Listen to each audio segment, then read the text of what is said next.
He already played Jim Morrison. Well, true enough. He does have some musical ability. That's true, and it's there's probably going to be like 2 actors because there's a lot of the span of time is pretty large. I don't think that Val Kilmer is really able to play you, say, in 1964. No, that's true. That's true. They're going to have to find some young stud to do that. That's right. Absolutely. We'll put the word out. Young stud, call your agent. That's right. Anyway, Tommy James, our guest in this portion of the program, 1-866-50-JIMBO, and you've heard his music, which you'll be hearing more tonight as well. Thomas Jackson, actually, your name, right? That's right. And boy, only Thomas you Gregory Jackson. Only you and the IRS know that. Yeah, and actually coming up in April, another birthday. That's true. That's right. 63rd? My 63. The astronaut. My birthday cake has become a fire hazard. So, you remember the first time you ever performed in anything that approached the public, and by that it could even include friends, but you heard applause and you said, that is a sound I want to hear again? Yeah, actually. I modeled when I was 4 years old. And believe it or not, for U.S. Rubber Company of the boots, the people who made the boots and the raincoats. I actually did that when I was 4 years old, and it was my first time on stage. I don't remember much about it, but I guess I liked it. But after that, when I was 9 years old, I got my first guitar. And I was playing at my teacher in 4th grade would let me bring my guitar to school and sort of play. I would listen to it, and I'd learn everything on the radio. So just a bunch of your friends in junior high school got together. That's true. And those were the original Shondells, right? Because I mentioned that because there were expansion Shondells later on. Well said. That's right. We played for the variety show when I was 12 years old in junior high school, and that was the band that actually became the Shondells. How did Hanky Panky come to be? Well, Hanky Panky was really recorded back in my hometown of Niles, Michigan, in a radio studio, WNIL radio studios, and I had a job after school selling records in a little record store, and I got to promote my band out of there and learn the business. And one day, a disc jockey walked in from the local station and asked me if informed me he was starting a new label, and asked if we'd like to record for him. And we said, yeah. I'll bet you did. Yeah, and one of the 4 songs we did for him was Hanky Panky. And this actually was when I was 16 years old back in 1964. So you sold a few records locally, and then it fizzled and nothing happened until you got called to do a concert in Pittsburgh? Yeah, well, actually, I had graduated from high. We'd kind of forgotten about the record because, it came and went in about 6 square blocks, and that was all anybody knew about Hanky Panky. And so I graduated in '65 from high school and took my band on the road up through Rush Street in Chicago and up into Illinois and Wisconsin, and finally one of the club we were working at in Wisconsin went belly up in the middle of our 2 weeks. Not a good sign. And so we were very dejected and had to go back home. And but that's how the man upstairs works, because as soon as I got home, I got a call from Pittsburgh. This is early '66, that Hanky Panky had been bootlegged in Pittsburgh and sold 80,000 records in 10 days. Of which you saw nothing. Right, and was sitting at number 1. But only in the city of Pittsburgh. Yeah. So but Pittsburgh's a pretty big city. Well, yeah, but but the point was, it was outside the city limits, I was nobody. I crossed the city limits, and I was a rock star. But I went to Pittsburgh. I couldn't put the original band back together. I mean, they were all gone, right? Some of them even were in the military, right? So I went there by myself and the record producer, and did local media in Pittsburgh, and sort of grabbed the first bar band I could find, who was playing as the clubs as the Racontours, and they became the Shondells, and 2 weeks later, we were in New York trying to sell the master. Wow. So that's how fast everything happened. And we get to New York, and we were thrilled because we got a yes from everybody. Columbia, RCA, Atlantic, Kamasutra, and it was great. And the last place they took the record to was Roulette. And we're going to come back and talk about the Roulette story when we come back, because you're going to meet Morris Levy, or is it Levy? Levy, long E. You will not soon forget this particular character or this encounter as we talk with Tommy James. Yes, that Tommy James. And he and the Shondells are still making music, ladies and gentlemen. And there's a movie and even a Broadway musical in the works. Me, the Mob, and the Music. What a tale this is. Written with Martin Fitzpatrick. And we're going to come back and talk some more on the Jim Bohanan Show after these messages. It was about 250 pounds, about 6'4", 6'3", or 6'4", and looked and sounded just like what he was. And two thugs come up to Morris's office door, knock on the door, and he goes, "Excuse me," and he takes off. And they all talked like that too. It was like the same voice, and basically told Morris they had just been out to New Jersey and had to break some guy's leg with baseball bats for pirating his record. And we're listening to all this, and we're drinking this all in. And Red Schwartz, the promotion director, tries to small talk with us. "Oh, your first trip to New York, right?" I'm going, yeah. So red flags were going off all over the place, and as I said, we learned what Roulette was about incrementally. Wow. Here's a call from Thomas in Pittsburgh, as a matter of fact. Hello, Thomas. Hello. How are you? Okay, I'm here. Good. Glad to hear it. Thomas James, right? How Tommy are you? James? Tommy James. That's who you're Okay. talking to. Back in the 70s, I was a postal inspector, early 70s, investigating payola.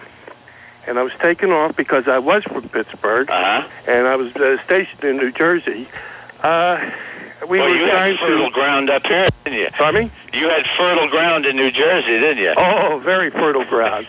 Well, we were investigating payola with MCA Records. Sure. And MCA somehow was connected with Roulette. You better believe it. Oh, you know about it? Yes, I do. Okay. Well, one thing led to another, and all of a sudden we got connected to this big mob guy called Thomas Eberle. Thomas Eberle was Morris Levy's partner. Okay. Well, we knew that. And then he was knocked off.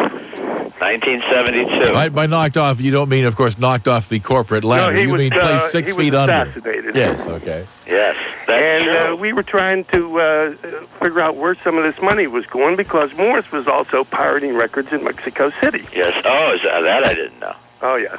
He was he was pressing his own records in Mexico and shipping them up to the United States and not paying the royalties on it. That's right. That was the old trick, was bootlegging his own records. You're right. Okay. And then another thing is we were finding a money trail going to Pittsburgh. Really? You know, I don't know if you know it, but you know out of your royalties you were paying 1% or 3/4 of 1% to a record company in Pittsburgh, and 1% or 1/2% went to I think it's a John LaRocca, who at that time was the head of the mob in Pittsburgh. You're kidding. No. Well, now, I hate to interrupt this conversation, but the computer is going to interrupt it if we don't. Please, both of you, just sit right there, and we're going to come back and sort of eavesdrop on this little goodie when we come back here at Westwood One. Local distributorship. It was an in-house label for the local distributorship that basically distributed records in Pittsburgh, and it turned out to be somebody that was working with Morris. Oh, yeah. So, I mean... Because the guy was once vice president of Roulette. Yes, well... Nick Sensi and all that. They had Lou Christie. They had the Rhodes and all that. That's right. And that was Fenway Distributors. Oh, you're familiar with them. Can I ask you one question? Sure. There was one guy we tracked down, and then we were called off. The guy who did I Fought the Law. Yeah, Bobby Fuller. Yeah. What did Morris have to do with him?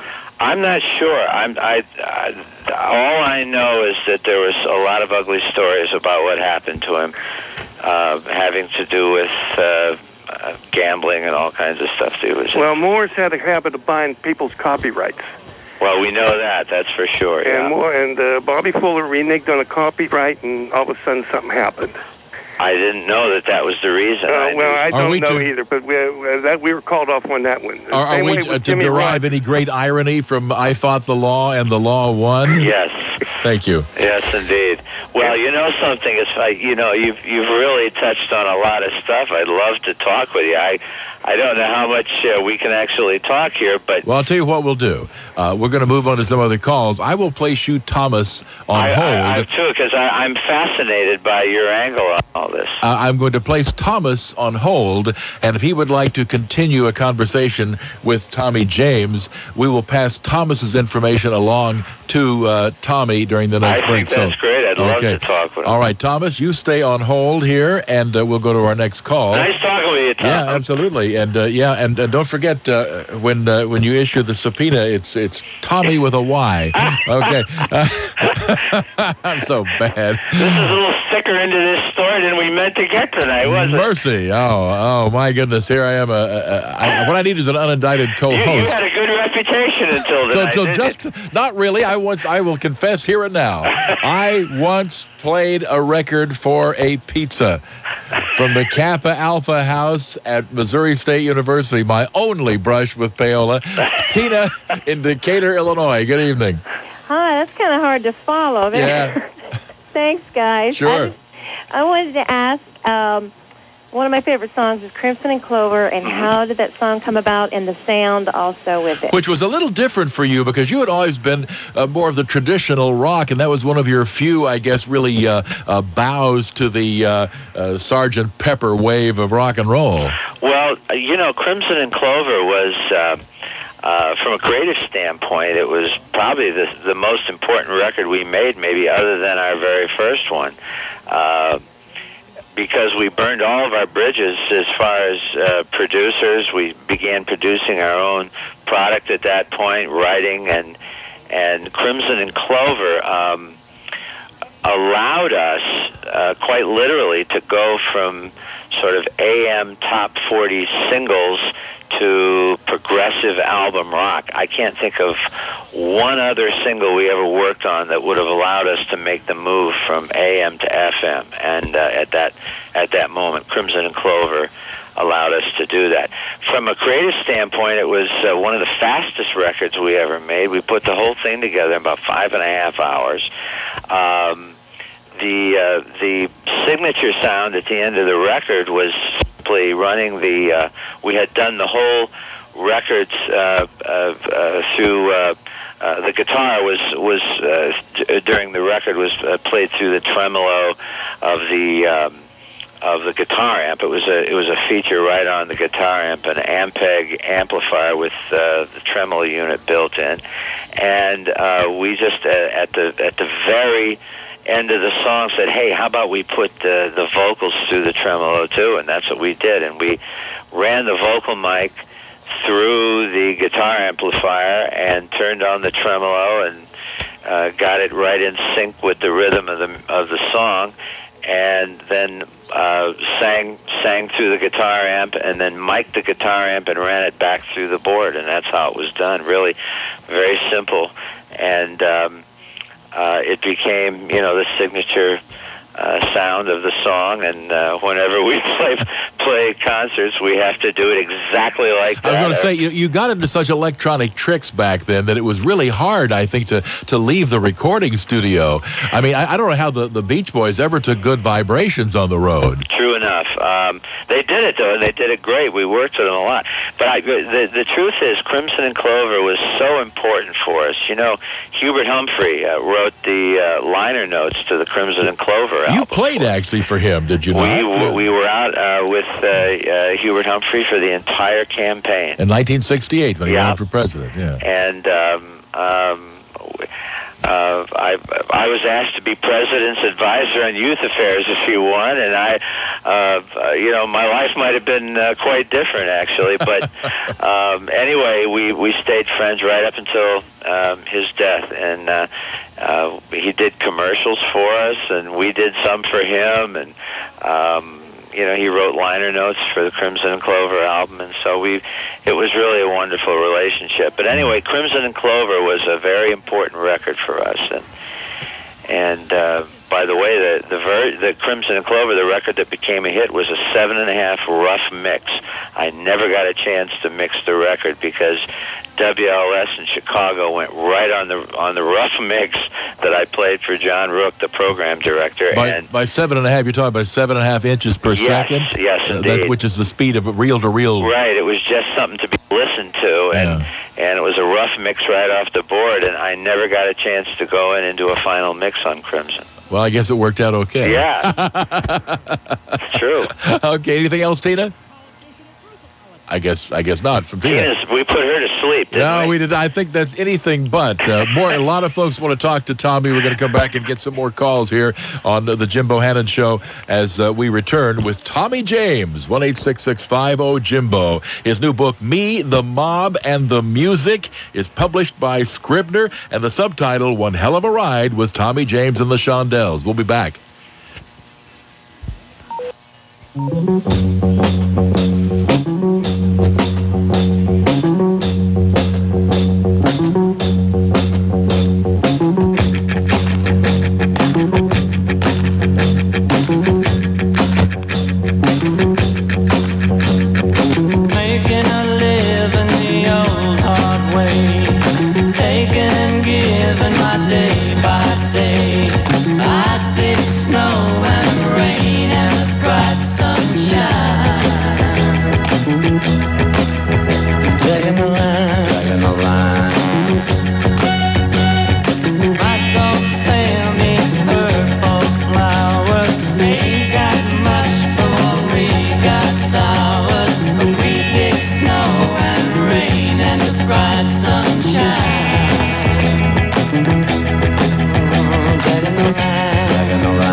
That they got to pay the royalties. Okay, 1-866-50-JIMBO is our number, and Tommy James is our guest. As we go back to some more calls here for Tommy, you went solo in 1970, and I guess Dragging the Line was the biggie in that part of your career, right? Yes, Dragging the Line came out in 1971, and it really, we had another 12 chart singles on Roulette, and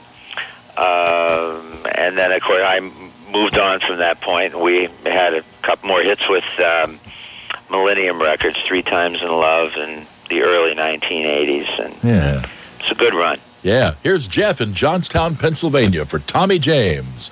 Good evening, Jim, and good evening, Tom. How are you? I'm fine, Tom, thank you. And yourself? Good, thank you. Good.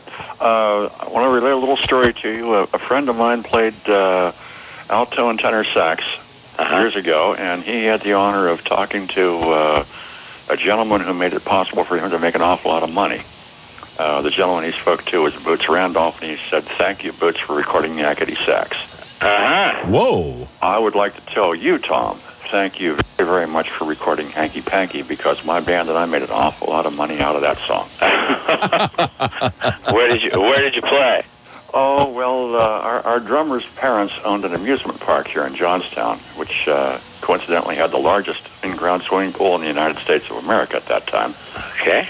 And his parents, of course, wanting to get cheap entertainment on Sunday afternoons, figured, hey, you were it, huh? Our son's in the band, we'll put the kids on. We played on the merry-go-round to the assembled multitude. But Hanky Panky was, of course, always one of the hit songs, and I wanted to take the time and have the honor of thanking you for recording that. Well, my pleasure, believe me. Now, ironically, I had an Italian solid body guitar. Dual pickup with the vibrato sticks, so I could do what... Oh, you could actually get the full sound. I could get that. Well, I did it with a Fender, but listen, that's whatever works. Yeah, it was a Juliet was the brand name on it. It was a darn nice guitar, as a matter of fact, but previous caller was talking to you about Pittsburgh, and I can confirm his story that, yes, John LaRocca was the head of the mob in Pittsburgh at that time. My goodness. No two ways. Boy, you guys all stick together, don't you? Well, there's one other thing I'm going to tell you about sticking together. Okay. Here in Johnstown, we're like 68 miles east of Pittsburgh. Right. This is the hometown of Lou Christie. Mm-hmm. I know Lou well. He's a good friend. Yes, and Lou never forgets Johnstown, but we'll never let go of the fact that whether you are or whether you aren't, no matter what anybody says, as far as we're concerned, you're still Western Pennsylvania. Well, you know something, the Shondells are from Pittsburgh. My wife is from Pittsburgh. Almost every good thing that ever happened to me in Pittsburgh. So I'm proud of that. I sure am. Well, don't forget Perry Como and Cannonsburg. That's right. That's right. Hey, great to talk to you both. Thank you very much for the opportunity. Best wishes to you, Thank Tom. you so much. Yeah, that's Jeff there. He's a friend of ours. Okay. To Irving in Minneapolis. Welcome to the Jim Bohanan Show with Tommy James. Thank you so much. Tommy, I'd like to ask you, because, you know, when people talk about the mob, they always think of the Italians, but it sounds like, from what you're saying with the roulette label, that these mob guys were pretty much all Jews, right? Well, Morris certainly was, but of course the Genovese family was Italian, and that's really who was, who was behind roulette. They financed roulette to a large degree, and roulette was, everything from a social club for these guys who would hang around up there to, laundering money and stuff. I can talk about this now because I waited till basically all of the roulette regulars passed on, so I'm not nearly as brave as I seem to be. What I'm really but saying is that they were sort of equal opportunity looters and pillagers. Yes, indeed. So it isn't that these things weren't widely known either. It's just that I saw it from a very different angle. Yeah, absolutely. All right, Jim in Danbury, Connecticut. Welcome. Tommy, how you doing? Great to talk to you. And Jim, great show as always. Thank you. Just a couple of things. Number one, two particular works of yours in the bands I was very, very keen on was My Head, My Bed, and My Red Guitar. Oh, yeah. That was our Nashville album. And Crimson and Clover, don't be offended, but the vocal in that kind of reminded me of Robin Gibb with that ethereal vibrato. Well, there's nothing wrong with that. And that album was just fantastic. It really did put you on the map to be played on FM. I have all the 45s. But my one question for you was, Moni. We're here with Jimmy Bottleneck, owner of Bottleneck Bowling Alley. Recently, they've fallen on hard times, and he blames Cupid.com.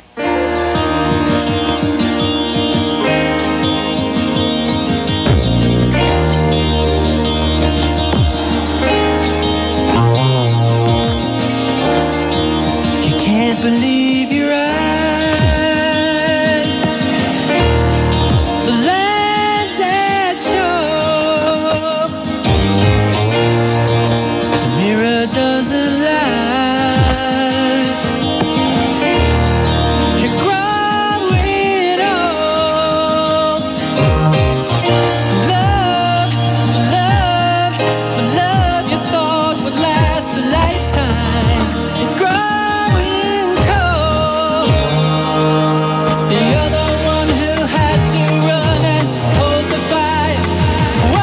That is Tommy James, the later vintage, by the way. First of all, Tommy has agreed to stay over, right? So if you're online, we're going to get your call on, if not this hour, the next hour. That from 06, for those who think of you as a 60s and 70s kind of guy. That was a recent hit there. Well, true enough. Thank you. We actually had 3 top 5 adult contemporary records in 2006. We had a new album called Hold the Fire. What you just heard was the title track. And it's funny, Love Words, which was from that album, actually went number 1 exactly 40 years to the week that Hanky Panky went number 1. Wow. So we were really thrilled with that one. That is amazing here. Let's see what Joe in Abilene, Texas has kind of a quick question. We might be answering it in the next hour, but go ahead, Joe. Yeah, may I have to hold it over? Making money the old-fashioned way. We steal it. My lawyer, Carl Pearson, you may be familiar with him. He sued Roulette and Levy, the first successful one, at least that I know of. Oh, really? Yeah, do you remember the Why Do Fools Fall in Love? Pardon me? The Why Do Fools Fall in Love? Yeah. Yeah, you sued Morris. Sure, and, Frankie Lyman. That was... Lyman. Yeah, that was, of course, Frankie and the Lyman and the Teenagers were a big 50s act on. All right, well, I'm afraid we'll have to kind of let that be the prologue. Stay on the line, Joe. You'll lead off the next hour, along with our other calls, for Tommy James, the author of Me, the Mob, and the Music. More to come on The Bohanan Show at Westwood One. Hi, this is Jim Bohanan of America in the Morning. Tune in weekdays at 5 a.m. for the latest news from our reporters and newsmakers worldwide. There's sports weather from the Weather Channel, business news, a few items of humor here and there, and so much more that, frankly, I can't tell you about it in 30 seconds. So, join me weekday mornings at 5, right here on News 1150 WNDB for America in the Morning. America in the Morning, weekday mornings at 5 on News Talk 1150 WNDB. WNDB listeners can now buy, sell, and trade free online at DaytonaFreeMarket.com.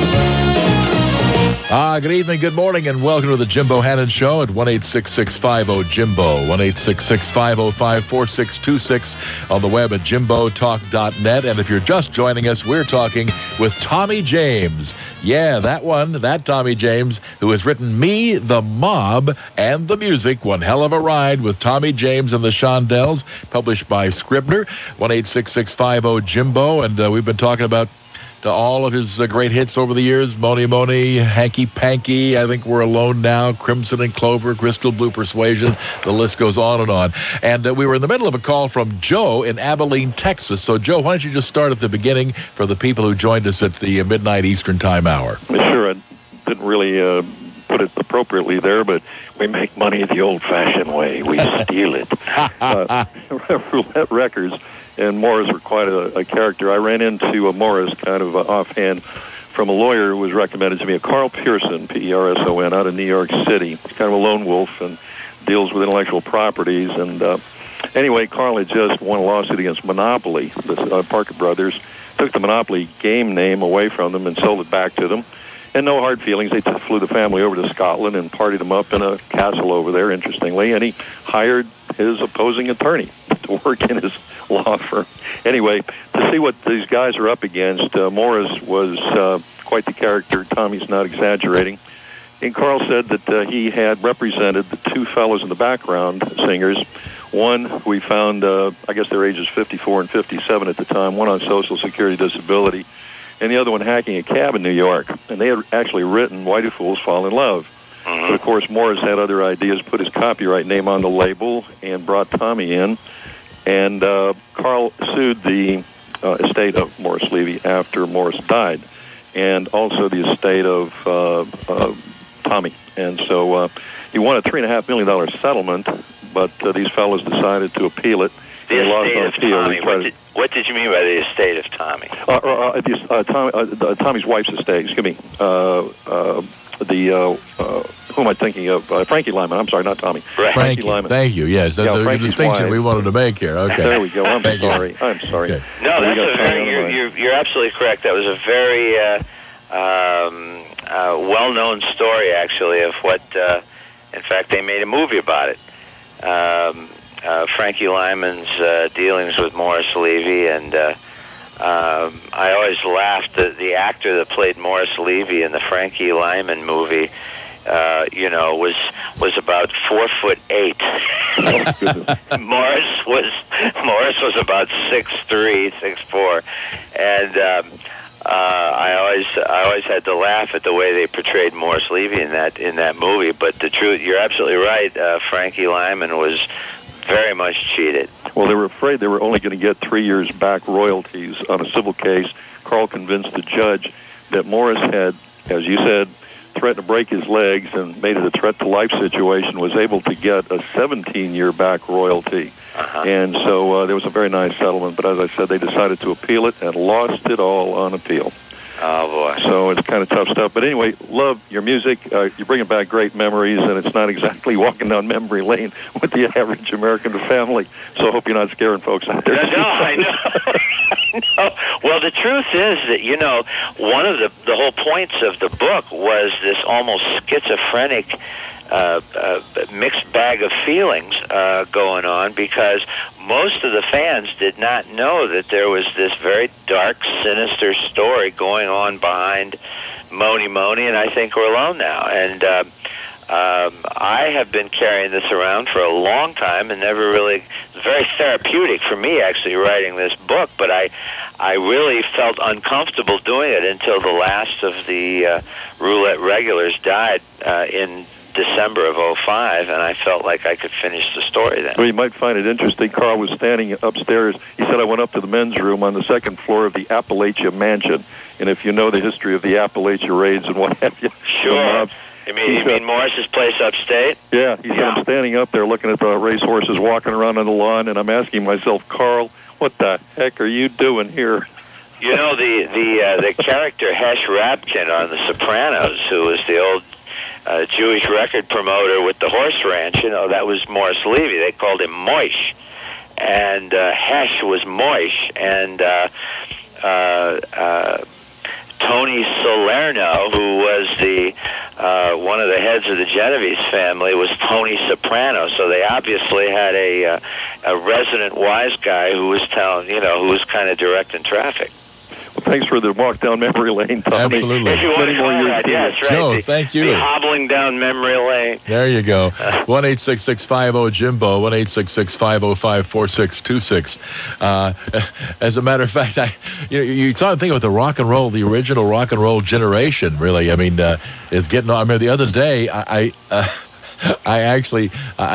do birthdays on my morning show, and I read Grace Slick's birthday, and I said, watch for her new album from the Jefferson Wheelchair. Now, that's bad. That was terrible. I should be whipped for that. But that's okay, because, tomorrow I will forget about it, because I'm old, too. Here is Pete in Kankakee, Illinois, for Tommy James. Hey, fellas. How are you? I'm doing great. And you guys? I never dreamt I'd ever have a chance to talk to Tommy James. Well, thank you. Jim Nice Bohanan to talk with you. on the same phone call. There you go.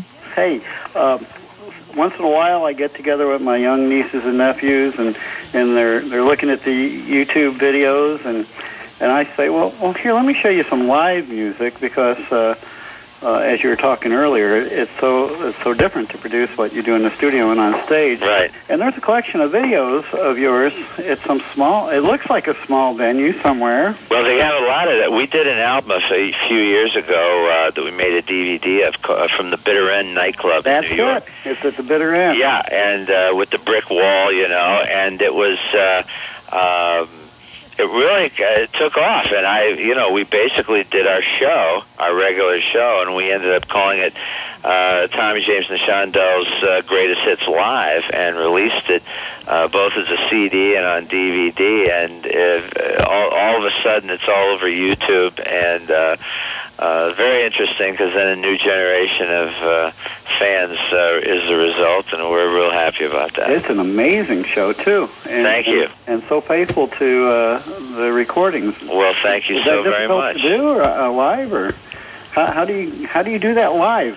Well, we take great pains because you can really get people upset with you if you do the songs wrong that they know. We try to throw in a few new songs, and but basically our show is as many of the hits as we can cram into an hour and a half, and so honestly, I'm very pleased when that this show from the Bitter End came out as well as it did. It really, we really got our money's worth out of that. I'm a huge fan. I thank you for that. Very good. I tell you, I associate so many I'm sure you hear that, so many moments in my life. Well, thank you. How nice of you to say. Truly, I appreciate that very much. Out with it. 14 years old, listening to Tommy James and the Shondells. Too cool. All right, have a great night. Thanks, Pete. Thank you. 1-866-50-JIMBO. Another call from KDKA, 1020 a.m. in Pittsburgh. And Frank. Hello, Frank. Hi, guys. How are you? Great show. Something I just thought of while I was waiting. I got a couple things I wanted to ask, but last time Bruce Springsteen was in town here at the arena, the Everybody on Your Feet, House Lights Up, after 3.5 hours, final encore was Moni Moni. Yeah. Well, he does a great job. That video was all over YouTube, too. Oh, I watched it about 100 times, yeah. Joey Grishecki, local guy, was on stage with him. But those songs will live forever. Thank you very much. In the 80s, Moni Moni and I Think We're Alone Now in the 80s were like successive #1 hits. Oh, my God. That was great. Well, we've been so lucky. We've had, this is a business that, maybe gives you 2 years if you're lucky, 2-3 years. And we've been doing it for 44 years. And the good Lord and the fans keep it going. Oh, my God. And it's something, I hope I don't get too inside with this, but I was 14 years old when Hanky Panky came out. Sure. And it was like our little secret here in Pittsburgh. We heard it on these low-power radio stations. Pittsburgh is where it all happened. Yeah, and then all of a sudden it's national, and we had it first. Could you indulge me and maybe throw some names or radio stations around from Pittsburgh? Absolutely. Well, first of all, the station KDKA was a very important station. Clark Race. And Chuck Brinkman over at KQV. Yeah. And Whammo. And there was stations all over Ohio. There, as there's about Pittsburgh is so great because it had a very underground record market, really, before it was happening anywhere else in the world. There were a couple low-power radio stations. Yeah. You could only get during the day, yeah. Sure. And but it was big enough that if you got a regional hit in Pittsburgh, it was going to force its way onto the Billboard Top 40 chart. Pittsburgh and then from had there, an amazing mystique about it. Pittsburgh was one of those rock and roll towns that had this sort of obscure oldies market before anybody else did. And, quite literally, they're the ones that took Hanky Panky out of the old record bin and made it a hit. Yeah, there were albums called Oldies But Goodies, and the songs on them were like 7 years old. Yeah, exactly. No, that's true. Yeah, that's the home true. of disco polka. Well, keep doing it. I hope Pittsburgh take this thing as far as you can. You've been doing a great job. Fantastic. All right, more calls to come, more of our chat with Tommy James on the Jim Bohanan Show at 1-866-50-JIMBO. You got to get this book. It is just a remarkable, remarkable tale.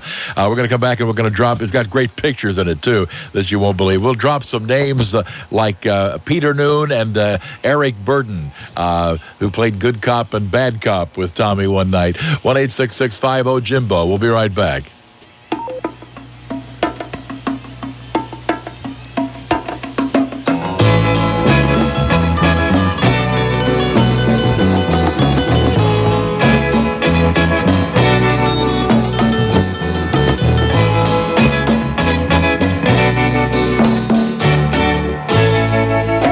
Look over yonder.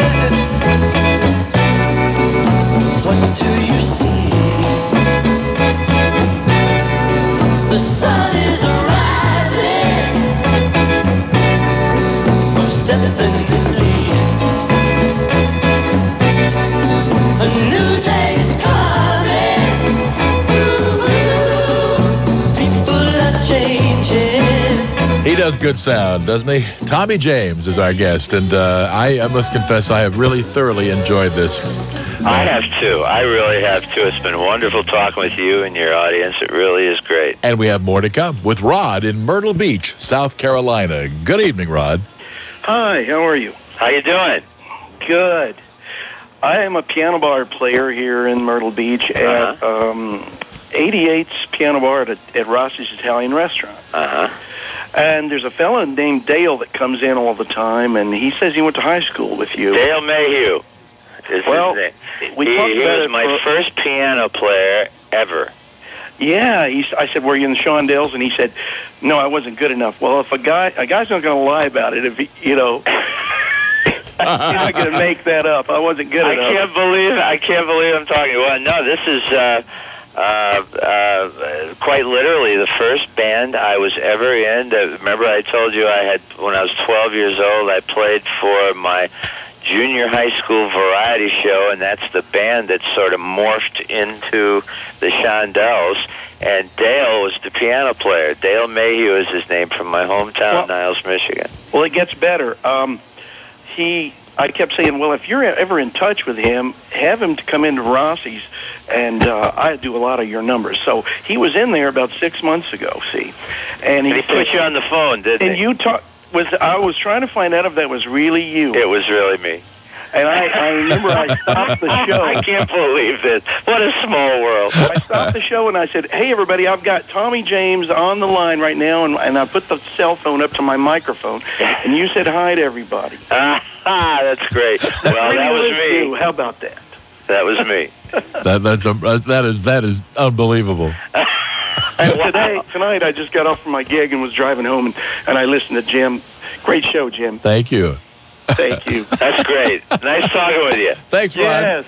That's too wild. Too wild. Crazy. All right, yeah, this is a small world. It really is. Then we had the postal inspector. If you just joined us at midnight in the last hour, Tommy does this expose in the book Me, the Mob, and the Music, and was learning stuff from this guy who was investigating the people that are in the book. Yes. Oh, man. Listen, I bring out the best, don't I? Yes, you do. I mean, hanky-panky, we had no idea. Rick in Vandergrift, Pennsylvania, you're next on the Bohanan Show. How are you? We're well. I'm great, man. How are you doing? We're doing well. Good. I was just wondering, all the years, and I used to play up the Red Rooster in Greensburg, and I used to rehearse there. Do you remember that? The Shondells were, I was always told they were from Greensburg, and I was just having an argument with somebody the other week about that because I brought up your book. It's the truth, they were. That's what I thought. And you know, when I came to Pittsburgh, I had no band. And I quite literally had to put a band together, you know, like yesterday. And I couldn't put my original band together, so I happened to go into a club. I went into a Greensburg, a little club in Greensburg with a friend that was there. It was called the Thunderbird Lounge. Oh, I remember that, sure. And I went in there and I saw these guys playing, and they were great. They sang like birds, and they were jammed. They're very soulful, and they became the Shondells. Wow. They were playing clubs as the Raconteurs. That's good. I can't believe these calls, man. You're scaring me. Well, I'm going to be 62 this year, so I sang Moni Moni a few times back in the 60s. Well, listen, you may owe me some money then. Yeah, it could very well be. You know, singing in the shower, though, is actually at a reduced rate. I don't know. I want to see if we can get some kind of royalty for when you can't get a song out of your head. Oh, man. Yeah, there you go. That's tremendous. Oh, boy. Well, I hope the rest of this career for both of us does better. Well, thank you very much. Financially. Oh, man. Maybe we've done or whatever. I'm in a movie right now called The Korean, if you get a chance. Really? Really? The Korean, the movie. What are you doing? Are you an actor? I'm an actor and still a singer. How's it done? Yeah. Well, good luck to you.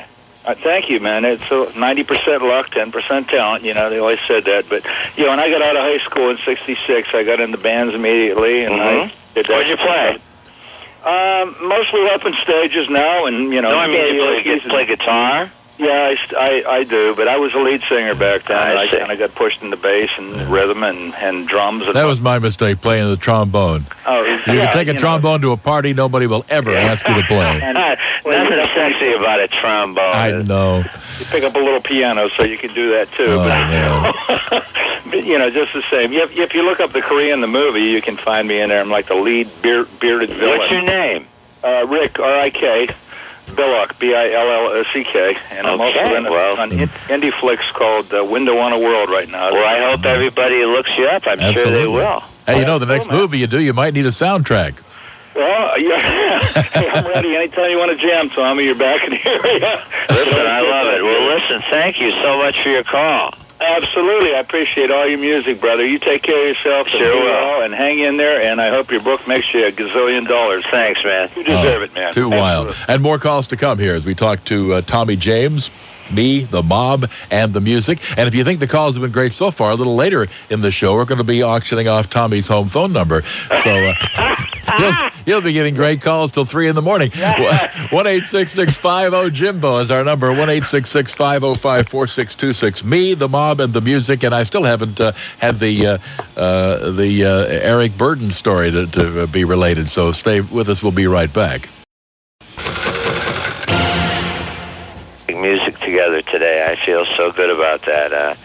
I haven't really talked about them enough, but they're from Pittsburgh, and you know, they all know who they are. Yes, and you guys were very influential to a lot of other bands too throughout the years. So well, thank you so much.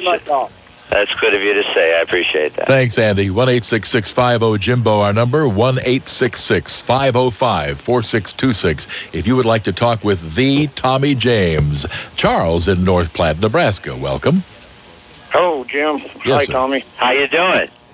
Just fine. Well, I was just going to comment that I was the same age you were, and I guess your call screener told me that You're 106 too, is that right? Yeah. Yeah. Remember, Well, you're only 20 Celsius. I made a mistake on Valentine's Day and had another birthday, so I guess actually I'm rated 1 year older than you are. But I was kind of wondering if you ever got very much trouble over that song, just from people yapping or running their yap, you know, about Sweet Cherry Wine back in the day when it was out.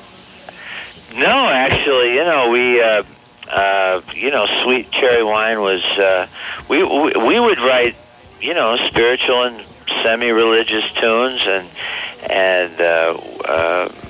I take it that's what you mean. No, we never figured we were politically incorrect back then. We just wrote songs about what we felt like talking about and where we're sort of at. They didn't know enough to be guilty, Charles. That's true. No, I was just kind of thinking about it, laughing. I had a brother that was in Vietnam, and yes. I think he liked your music just as well as I did, and I'd got married just not too long before that, and I had a couple kids and a little Mopar car that I about get the front wheels off the ground with. I imagine you can remember a few of those cars, so I sure have enjoyed your music, and that was pretty much my favorite song. Well, thank you so much. That's really good of you to say, and I certainly do appreciate that. Thank you for your call, Charles. I used to listen to Tommy in Vietnam on Armed Forces Vietnam Network on a show called Go with Army Specialist Scotty Brink, who was one of the big jocks in this country. Yeah. You know, I can't tell you how many vets come to our shows and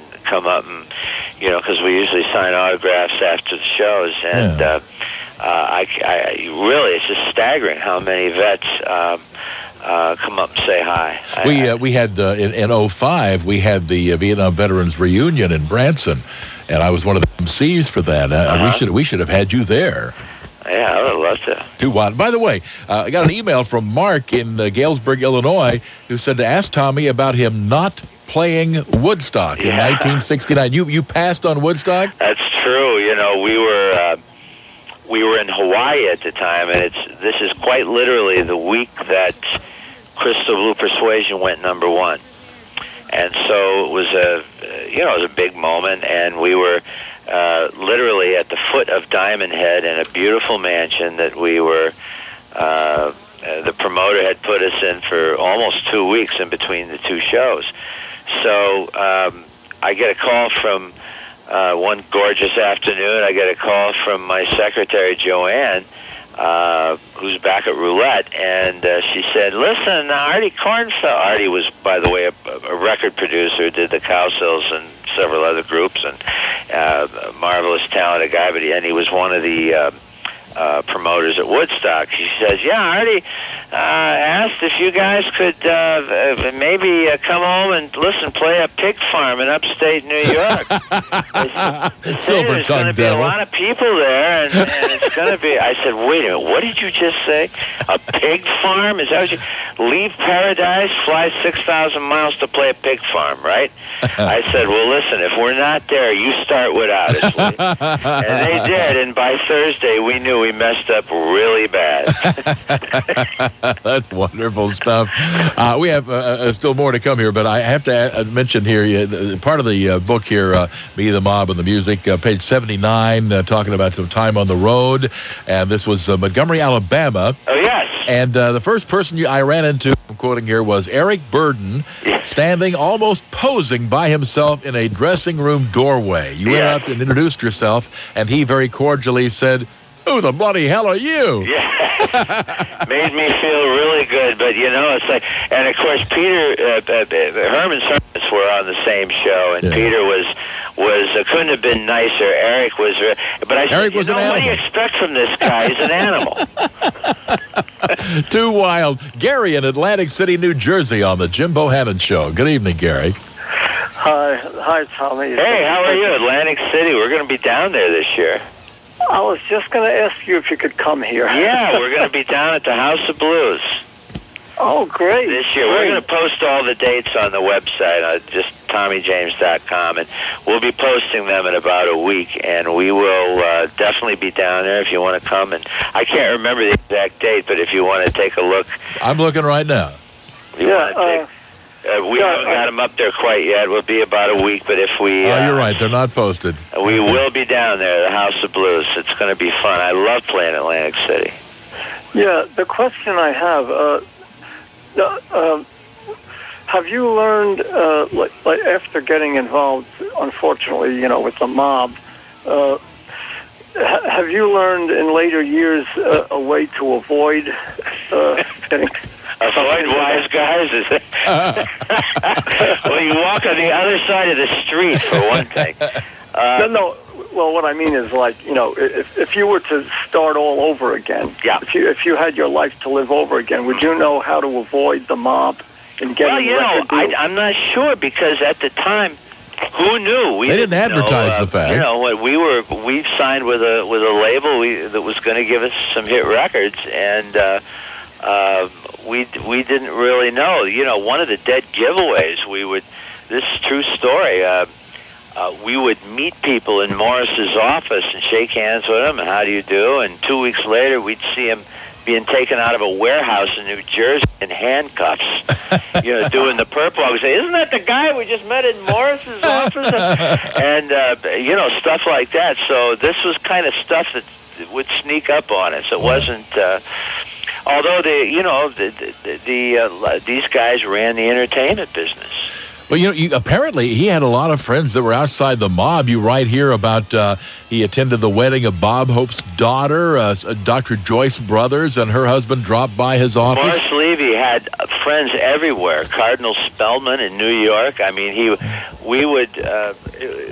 guy was a politician, and he was, in addition to everything else, he was an amazing guy. Dr. Joyce Brothers wouldn't break your kneecaps, but she would make your kneecaps want to be broken. I think that's how it works there. All right, one more segment with the man, Tommy James. Stay with us on the Jim Bohanan Show.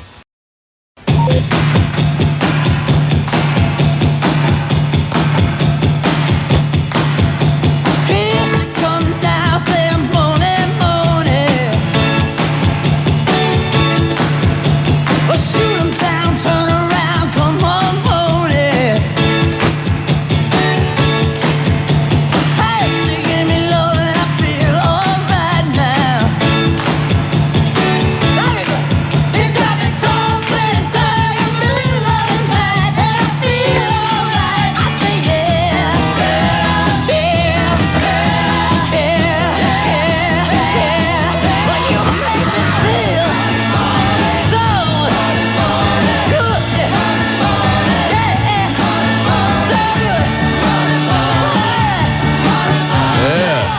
Sam Fair's getting a pretty good sound out of that pan flute there. At 1-866-50-JIMBO. No, that would be Tommy James right there. Paul in Charleston, South Carolina is with us. Good evening, Paul. Hey, Tommy. Hi, Paul. Do you have some memories you'd like to think about every day? This is News Talk 1150 WNDB Daytona Beach. But music business is very much alive. Are the stars all going to be touring stars? Are there going to be no more recording stars? You know, that's a very good question, because what we're really, I don't want to get too philosophical about this, but what made the record business really happen was that everybody was on the same page. There was this communication between the acts and the fans, plus the fact you had about 60 million baby boom kids with money in their pockets that were fueling all this. Yeah. So many of those numbers are gone, and one of the biggest challenges today is to get new music in front of the fans. I have always felt that, downloading one song at a time, being a geek behind a computer is a pretty awful way to deliver rock and roll. The social aspect of rock and roll somehow has gotten lost in all this, because it really was a sort of a mass appeal thing. And so all the rules are changing. I do see rays of light, though. I see once high-def TV comes on, I truly believe the whole music business is going to move to television. Interesting. Because that's where the people are. Well, yeah. And I think radio will be, talk radio and sports and stuff like that. I don't know Well, in the era of the iPod, when you can get exactly the song you want the minute you want it. Yes, indeed. That's undercut music radio. It also has brought, the iPod has brought the singles market back. Oh, very much so. Absolutely. The idea of buying an album, let's see. We have an What's album. an album? I got three cuts I like and 4 cuts I'm not sure about and 3 more I don't like. Right. So we really are moving into anyways, a great new era. But the rules haven't been made yet. So we're still all learning what the rules are to the new game. And we really don't have a delivery system yet that hits the mass numbers of people that AM radio used to. We're going to take a break. We are going to have one more segment with Tommy. Just one. When we come back after these messages.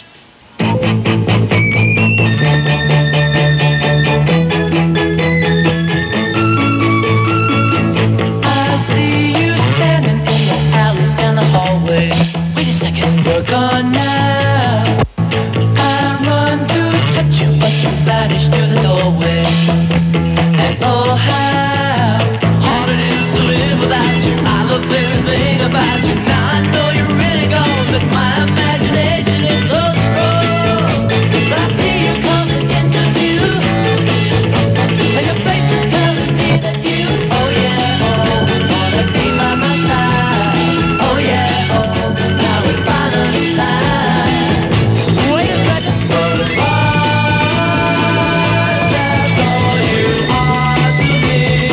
Oh, yeah, from 1967, that would be Tommy James and the Shondells. Joe is in Pittsburgh. Hello, Joe. How you doing, gentlemen? Hiya, Joe. How you doing? Okay. Tommy, great honor to get to talk to you. Well, thank you. Nice to talk with you. I had a question. I don't know if you remember this song, but it was one of my favorites by you. It was called I Light the Way. Sure. Well, the question was, in the middle, you had that sound. It was sort of like a telegraph. How did you get that sound? Well, Bo Gentry and Richie Cordell produced that record. It was, I think it was like our 7th single, and it was also on the I Think We're Alone Now album. Right. And so we were doing things 4-track back then, and basically, I guess what you're talking about is the cellos.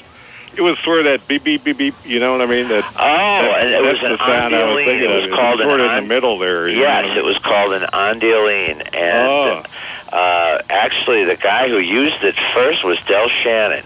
Really? In Runaway, you remember? Wow. Oh, yeah. And Jimmy Wisner, who's our arranger, in fact, we're still making music today, came up with the idea of using the Andialine along with, he would have a baritone sax way down low and an ondioline up high, and actually make parallel orchestrations with it. And he had the ondioline and harps and everything, and sort of he was our George Martin, and opened up a whole new universe. Producer. Yeah, and so anyway, that's what it was, an ondioline. Wow, pretty cool stuff. And as we go to one more call here, if we can get it on here, but I have to ask you about this email from Greg in Alpena, Michigan. He says, I know Del Shannon grew up near your old hometown. Do you ever have any contact with him or other Michigan bands? Well, I knew Del, and I knew him fairly well, and we actually, there were times when we'd actually work together.